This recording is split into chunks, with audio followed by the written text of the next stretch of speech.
बोलो गीता माता की जय।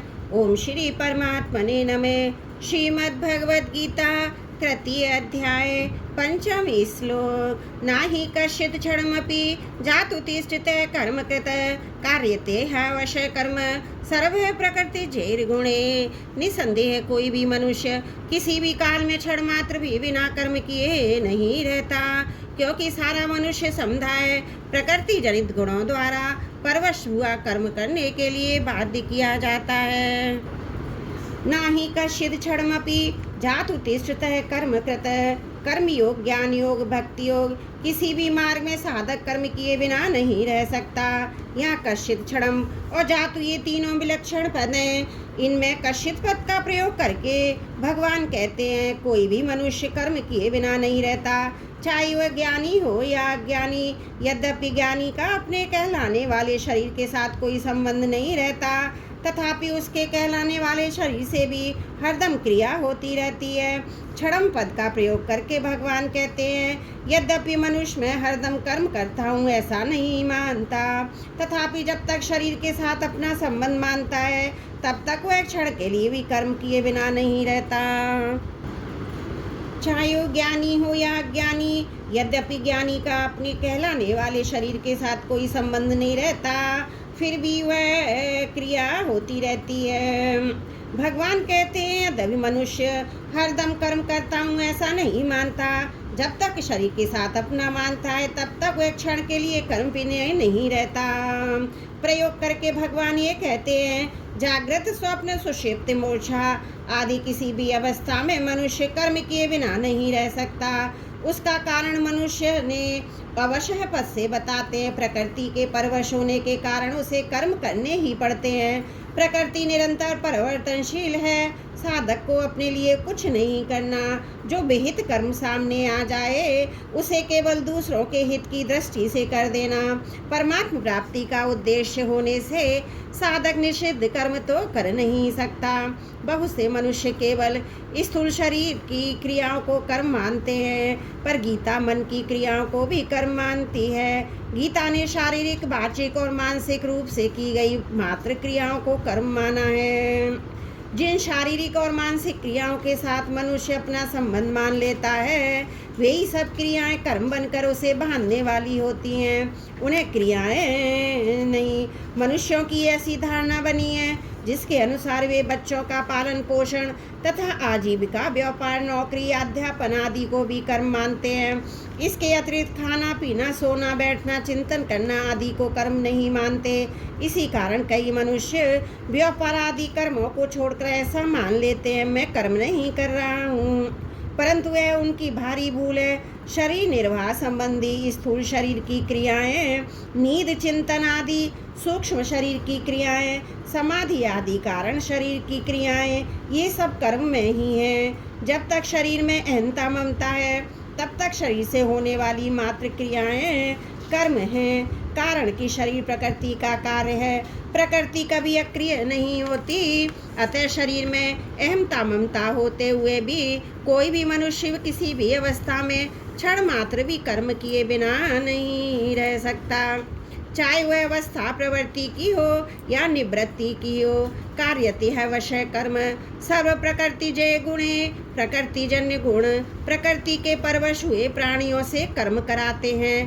परवश होने पर प्रकृति के गुणों द्वारा कर्म कराए जाते हैं, क्योंकि प्रकृति एवं उनके गुण निरंतर क्रियाशील हैं। यद्यपि आत्मा स्वयं अक्रिय, असंग, विनाशी, निर्विकार तथा निर्लिप्त है, तथापि जब तक प्रकृति एवं उसके कार्य स्थूल, सूक्ष्म कारण शरीर में किसी भी शरीर के साथ अपना संबंध मानकर उससे सुख चाहता है तब तक वह प्रकृति के परवश रहता है। इसी परवशता को यहाँ अवश्य कहा है। 9वें अध्याय के 8वें श्लोक में, 8वें अध्याय के 19वें श्लोक में प्रकृति के साथ संबंध मानने से परवश हुआ जीव के द्वारा कर्म करने की बात कही गई है। स्वभाव बनता है वृत्तियों से, वृत्तियाँ बनती हैं गुणों से, गुण पैदा होते हैं प्रकृति से। अतः चाहे स्वभाव के परवश कहो, चाहे गुणों के परवश कहो, चाहे प्रवृत्ति के परवश कहो, एक ही बात है। वास्तव में सबके मूल प्रकृति जन पदार्थों की परवशता परवशता ही है।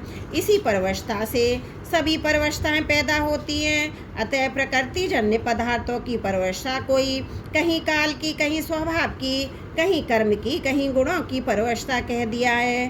तात्पर्य ये है, जीव जब तक प्रकृति और उसके गुणों से अतीत नहीं होता, परमात्मा की प्राप्ति नहीं कर सकता।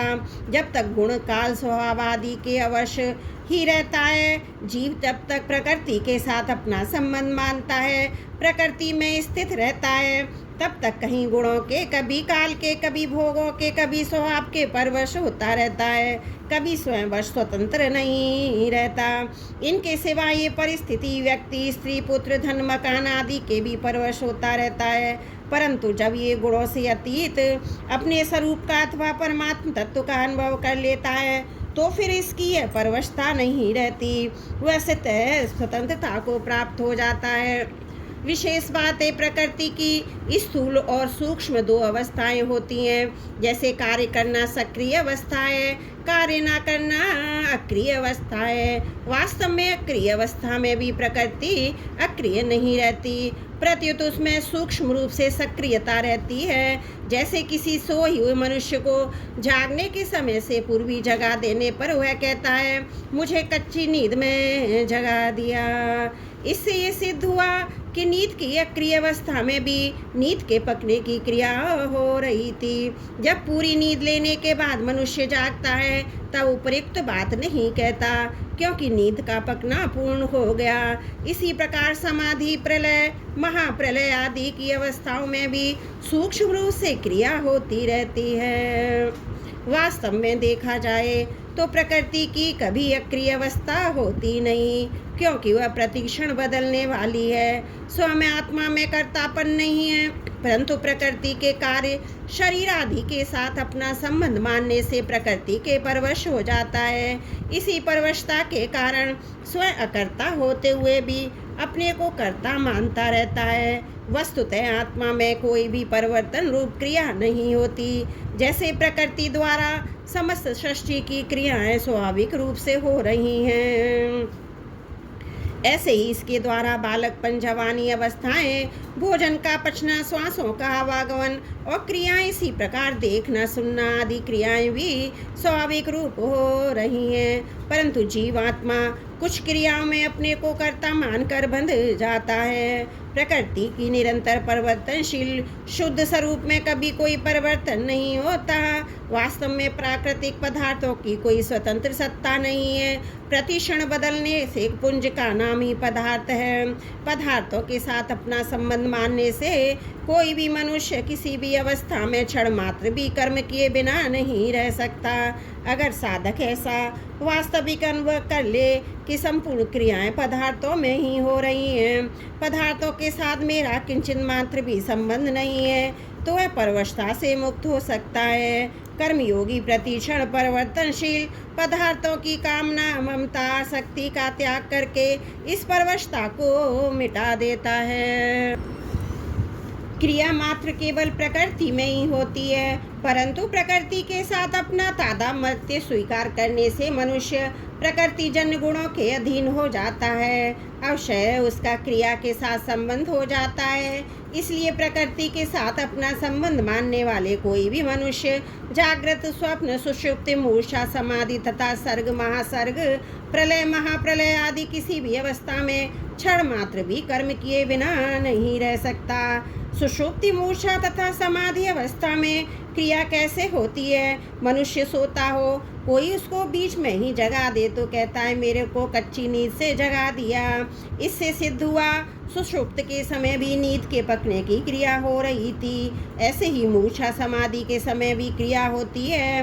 पांतजलि योग दर्शन में इस क्रिया को परिणाम नाम से कहा है। परिणाम का अर्थ है परिवर्तन की धारा, बदलने का प्रभाव।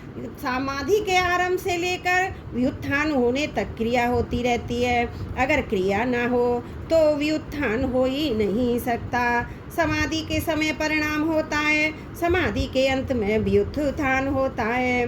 प्रकृति की संपूर्ण अवस्थाओं से अतीत है सहजावस्था अथवा सहज समाधि।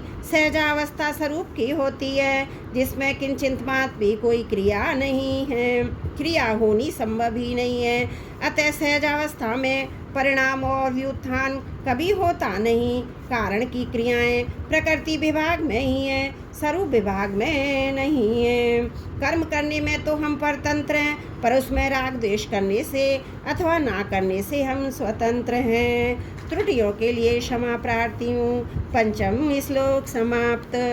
वसुदेव सुतं देवं कंस चारुण मर्दनम देवकी परमानंदम कृष्णं वंदे जगद्गुरुम्।